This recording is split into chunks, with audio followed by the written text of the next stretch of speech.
Sivilce çukurlarına bitkisel maske ile tedavi. Malzemeler: 1 çay kaşığı tarçın, 1 çay kaşığı muskat rendesi, 1 yumurta akı, 1 tatlı kaşığı bal, 1 tatlı kaşığı limon. Bu malzemeleri hazırladıktan sonra yumurta akı iyice çırpılarak listede yer alan malzemeler sıra fark etmeksizin karıştırılır.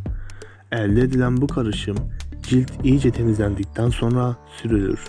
Yaklaşık 15 dakikalık bekleme süresi sonunda yüzünüzü ılık su ile yıkayın. Sivilce çukurlarına ve izlerine çok iyi geldiği bilinen bu maske sonrası yüzünüzde hafif bir yanma hissedebilirsiniz.